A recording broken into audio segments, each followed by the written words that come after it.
प्रधानमंत्री नरेंद्र 2023 का पहला एपिसोड होगा।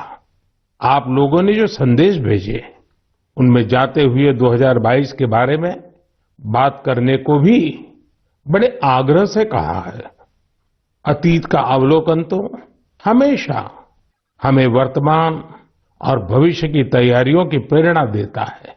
2022 में देश के लोगों का सामर्थ्य, उनका सहयोग, उनका संकल्प, उनकी सफलता का विस्तार इतना ज्यादा रहा कि मन की बात में सभी को समेटना मुश्किल होगा। 2022 वाकई कई मायनों में बहुत ही प्रेरक रहा, अद्भुत रहा। इस साल भारत ने अपनी आजादी के 75 वर्ष पूरे किए और इसी वर्ष अमृत काल का प्रारंभ हुआ।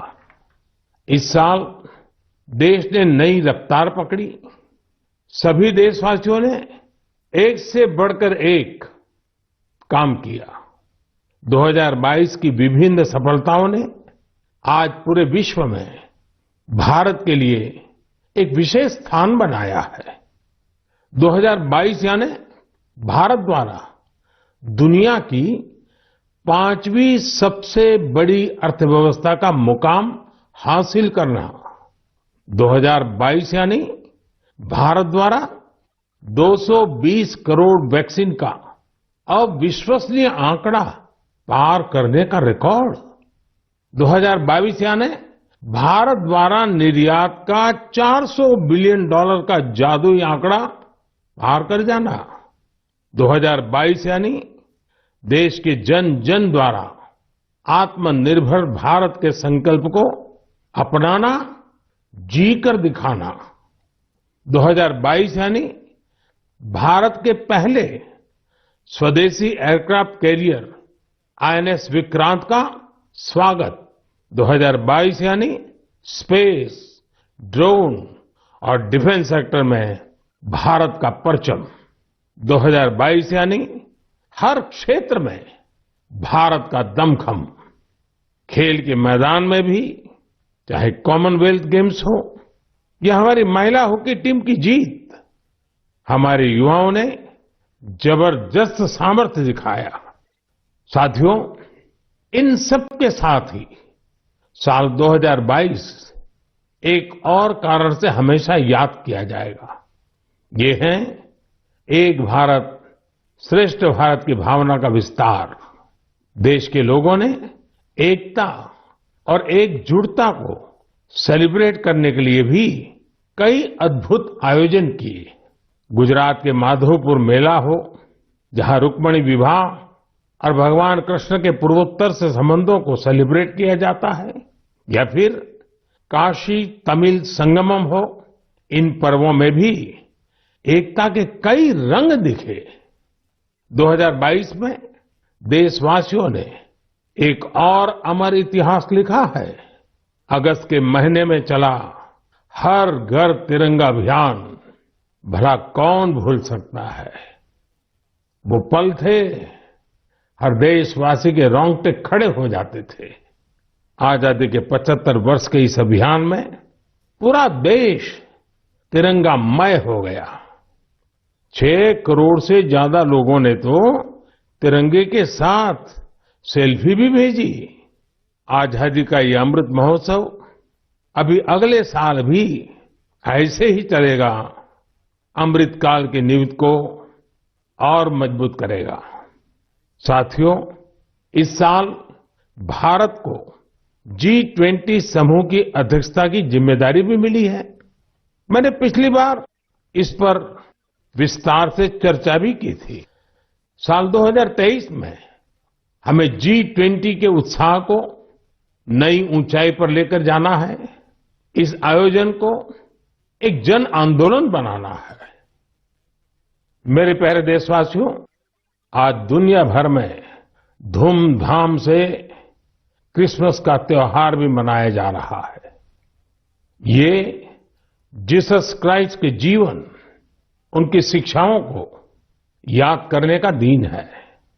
मैं आप सभी को क्रिसमस की ढेर सारी शुभकामनाएं देता हूं। साथियों, आज हम सभी के श्रद्धेय अटल बिहारी वाजपेयी जी का जन्मदिन भी है। वे एक महान राजनेता थे जिन्होंने देश को असाधारण नेतृत्व दिया। हर भारतवासी के हृदय में उनके लिए एक खास स्थान है।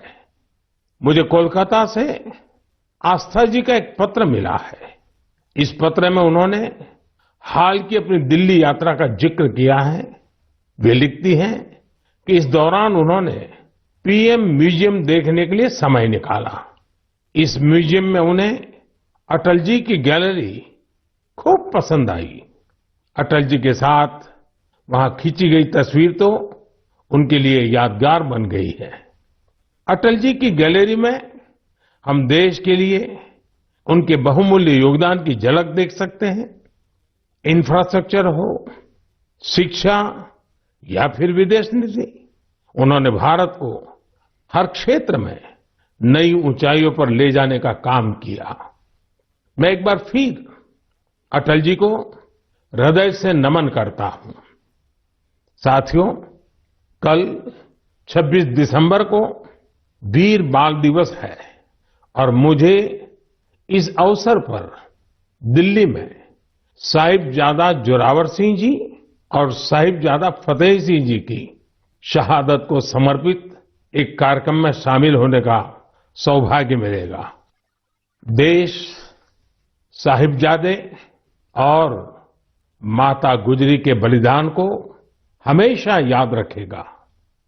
मेरे प्यारे देशवासियों, हमारे यहां कहा जाता है, सत्यम किम प्रमाणम, प्रत्यक्षम किम प्रमाणम, यानी सत्य को प्रमाण की आवश्यकता नहीं होती।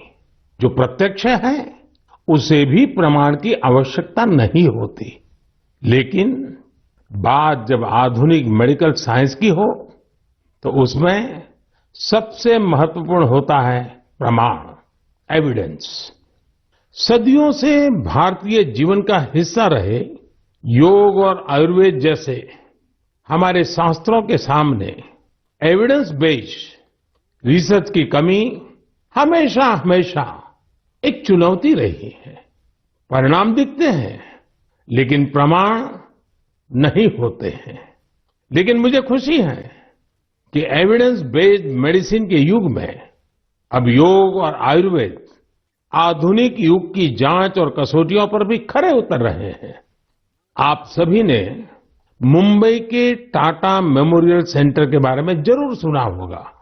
इस संस्थान ने रिसर्च, इनोवेशन और कैंसर केयर में बहुत नाम कमाया है। इस सेंटर द्वारा की गई एक इंटेंसिव रिसर्च में सामने आया है कि ब्रेस्ट कैंसर के मरीजों के लिए योग बहुत ज्यादा असरकारी है।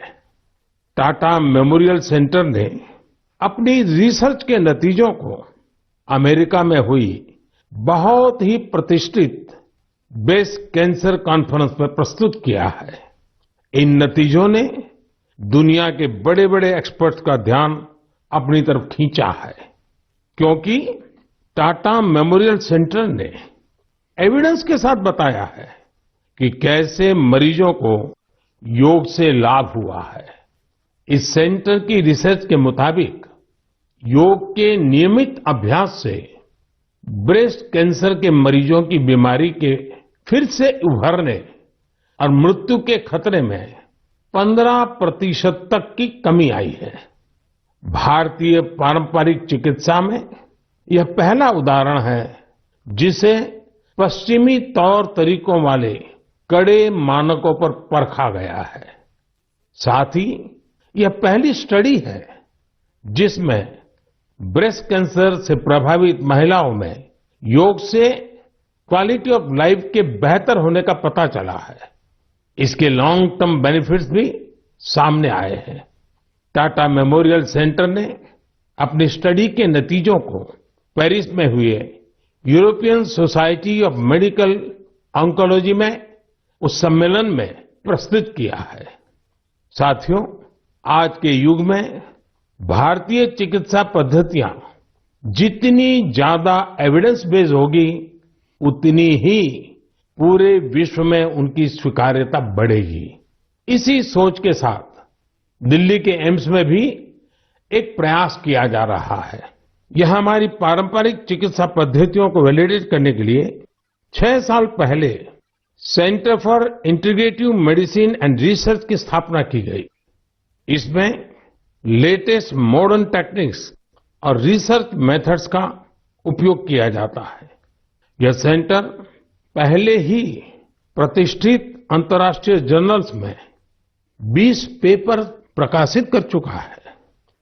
अमेरिकन कॉलेज ऑफ कार्डियोलॉजी के जर्नल में प्रकाशित एक पेपर में सिंकपी से पीड़ित मरीजों को योग से होने वाले लाभ के बारे में बताया गया है। इसी प्रकार न्यूरोलॉजी जर्नल के पेपर में माइग्रेन में योग के फायदों के बारे में बताया गया है। इनके अलावा कई और बीमारियों में भी योग के बेनिफिट्स को लेकर स्टडी की जा रही है, जैसे heart disease, depression, sleep disorders और प्रेगनेंसी के दौरान महिलाओं को होने वाली समस्याएं। साथियों, कुछ दिन पहले ही मैं वर्ल्ड आयुर्वेद कांग्रेस के लिए गोवा में था। इसमें 40 से ज्यादा देशों के डेलीगेट शामिल हुए और यहां 550 से अधिक साइंटिफिक पेपर्स प्रेजेंट किए गए। भारत सहित दुनिया भर की करीब 215 कंपनियों ने यहां एग्जीबिशन में अपने प्रोडक्ट्स को डिस्प्ले किया। 4 दिनों तक चले इस एक्सपो में 1 लाख से भी अधिक लोगों ने आयुर्वेद से जुड़े अपने एक्सपीरियंस को एंजॉय किया। आयुर्वेद कांग्रेस में भी मैंने दुनिया भर से जुटे आयुर्वेद एक्सपर्ट्स के सामने एविडेंस बेस्ड रिसर्च का आग्रह दोहराया। जिस तरह कोरोना वैश्विक महामारी के इस समय में योग और आयुर्वेद की शक्ति को हम सभी देख रहे हैं, उसमें इनसे जुड़ी एविडेंस बेस्ड रिसर्च बहुत ही महत्वपूर्ण साबित होगी।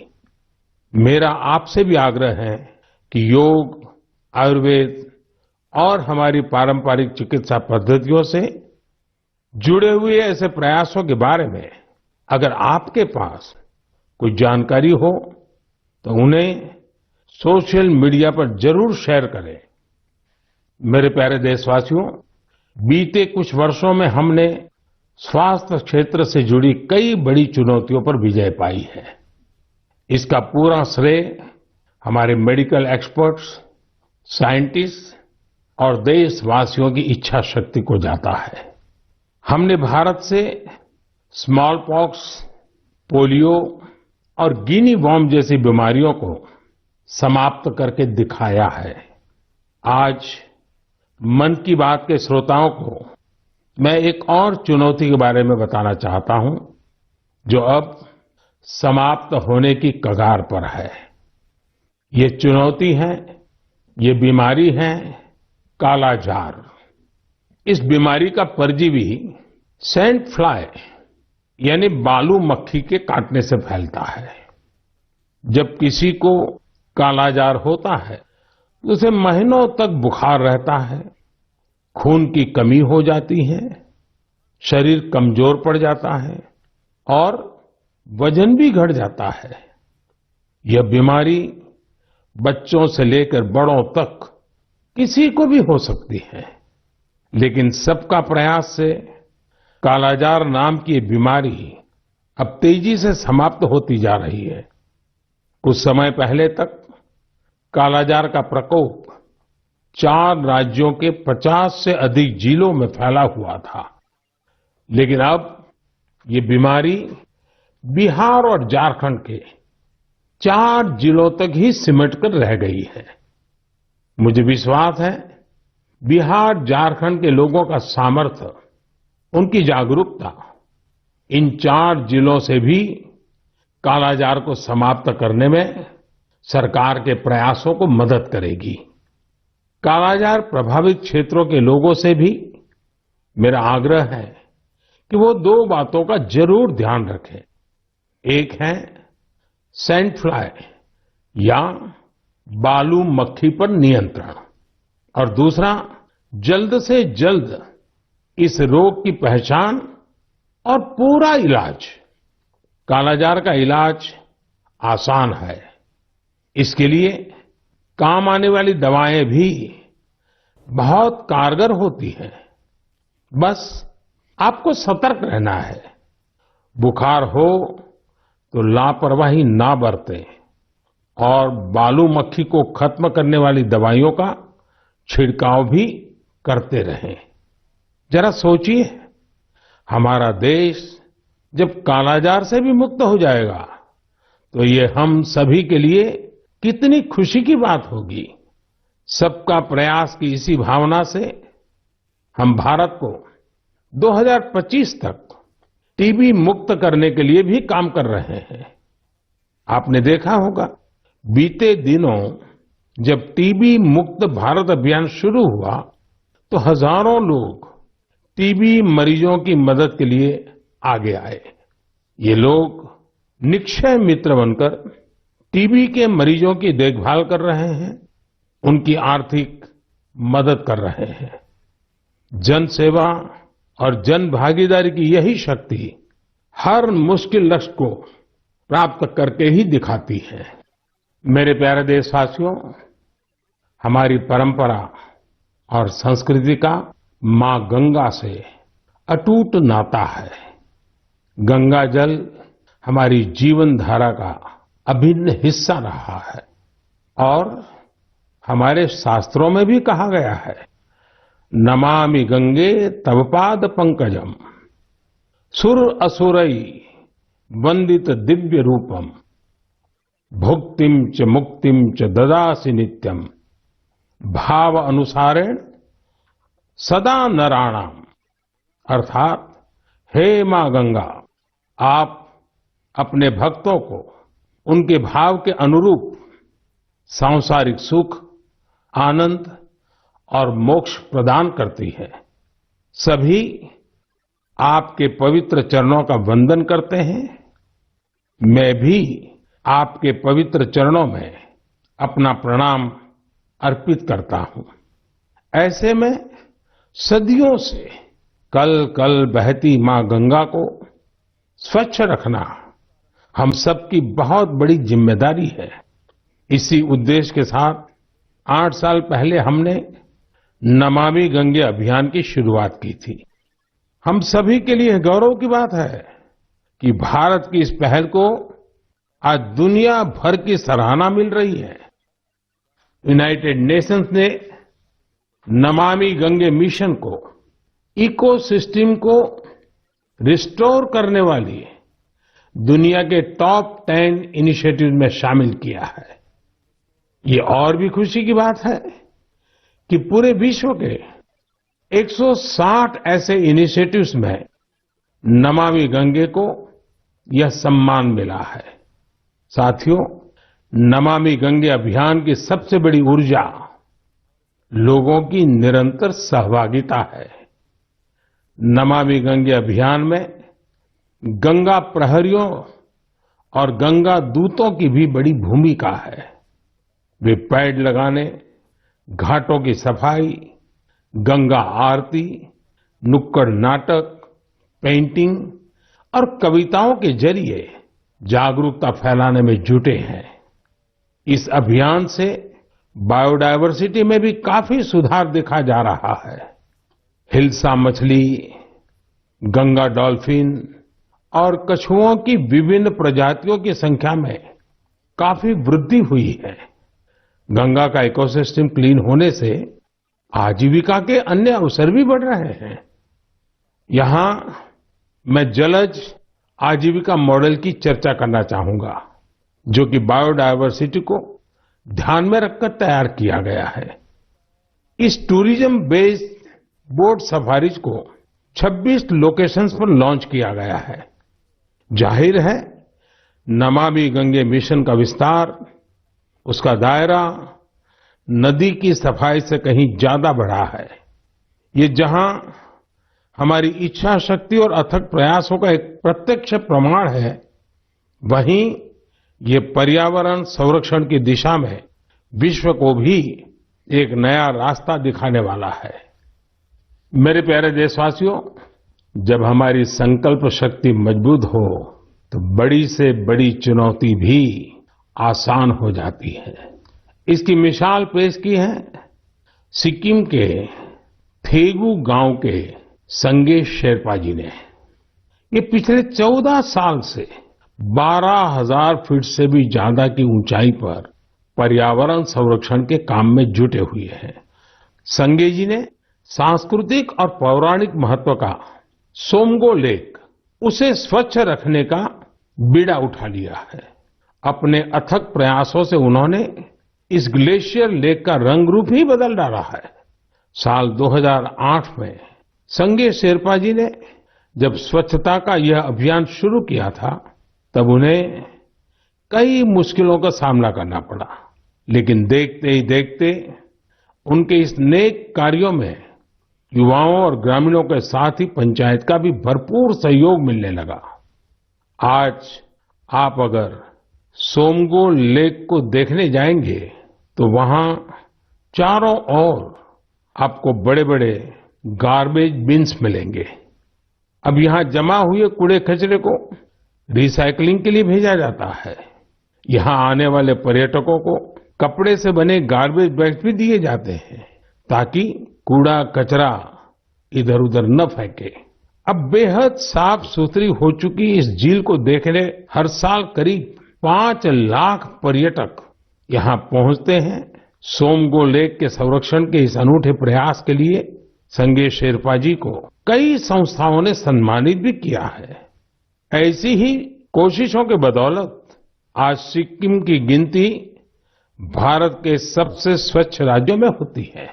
मैं संगे शेरपा जी और उनके साथियों के साथ साथ देश भर में पर्यावरण संरक्षण के नेक प्रयास में जुटे लोगों की भी हृदय से प्रशंसा करता हूं। साथियों, मुझे खुशी है कि स्वच्छ भारत मिशन आज हर भारतीय के मन में रच बस चुका है।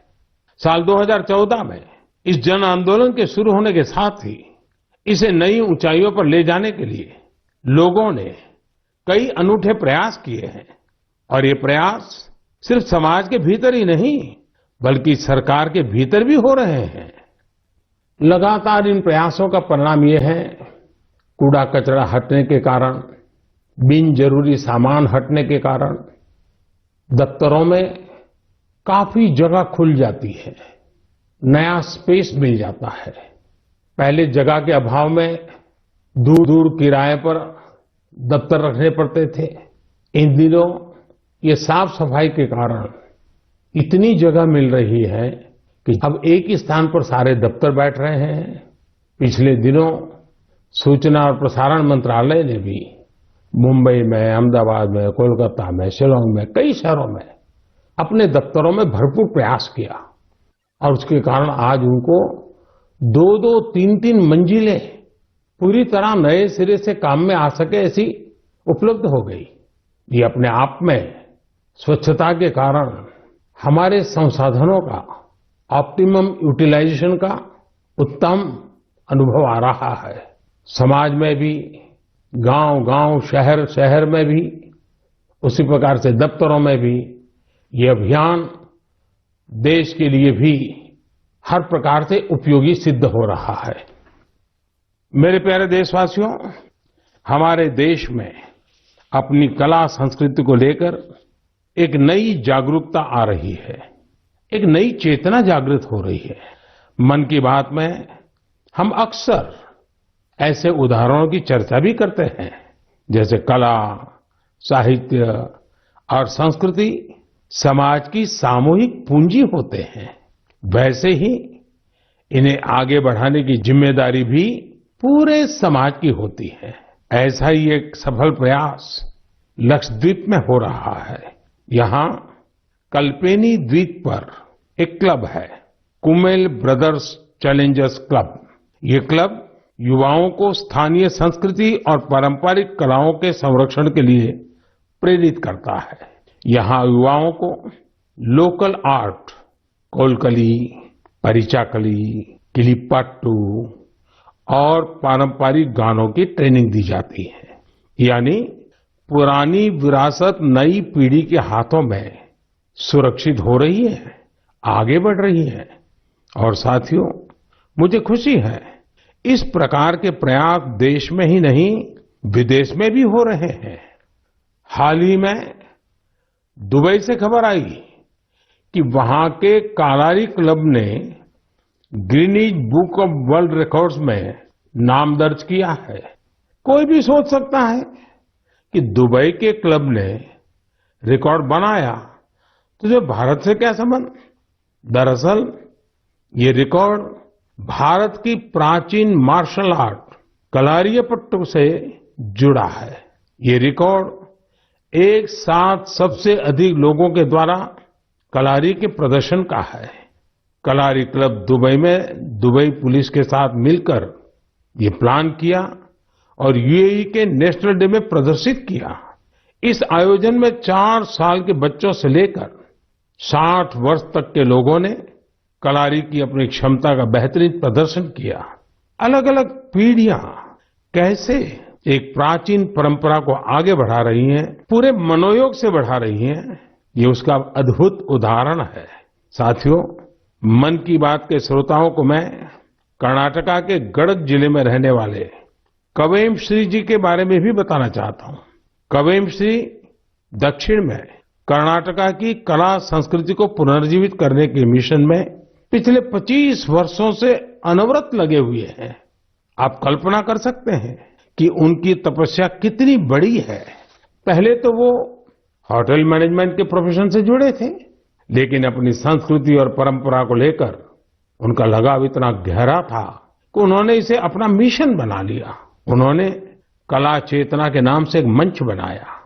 ये मंच आज कर्नाटका के और देश विदेश के कलाकारों के कई कार्यक्रम आयोजित करता है। इसमें लोकल आर्ट और कल्चर को प्रमोट करने के लिए कई इनोवेटिव काम भी होते हैं। साथियों, अपनी कला संस्कृति के प्रति देशवासियों के उत्साह अपनी विरासत पर गर्व की भावना का ही प्रकटीकरण है। हमारे देश में तो हर कोने में ऐसे कितने ही रंग बिखरे हैं। हमें भी उन्हें सजाने, संवारने और संरक्षित करने के लिए निरंतर काम करना चाहिए। मेरे प्यारे देशवासियों, देश के अनेक क्षेत्रों में बांस से अनेक सुंदर और उपयोगी चीजें बनाई जाती हैं।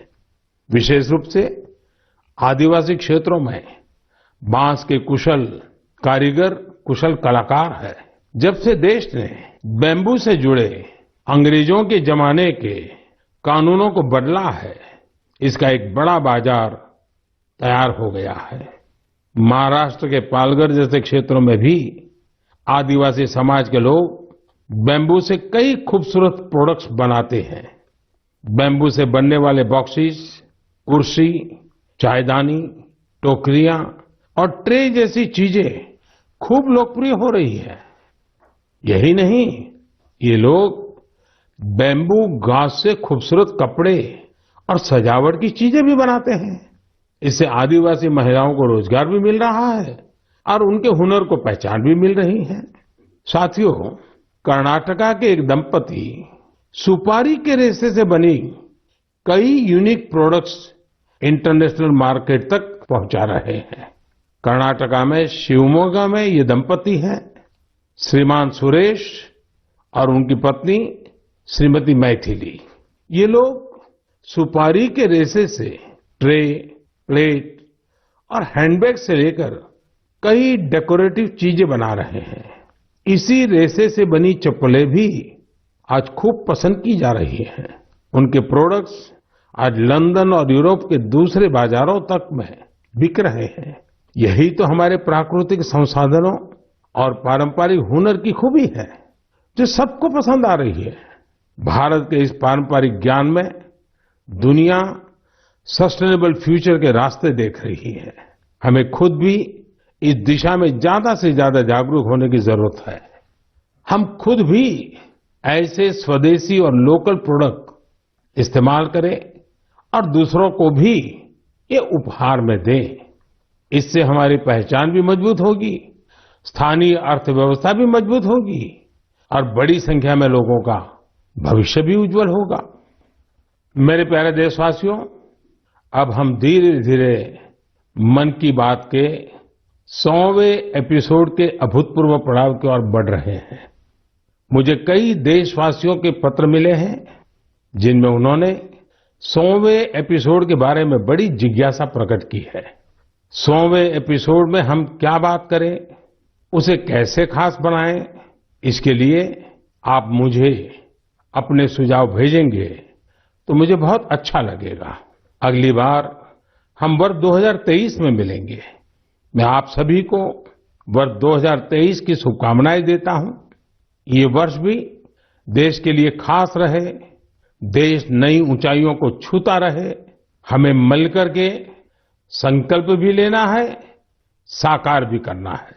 इस समय बहुत से लोग छुट्टियों के मूड में भी हैं।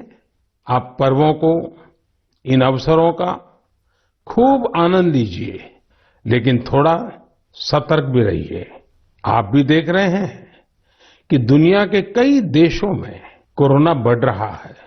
इसलिए हमें मास्क और हाथ धुलने जैसी सावधानियों का और ज्यादा ध्यान रखना है। हम सावधान रहेंगे तो सुरक्षित भी रहेंगे और हमारे उल्लास में कोई रुकावट भी नहीं पड़ेगी। इसी के साथ आप सभी को एक बार फिर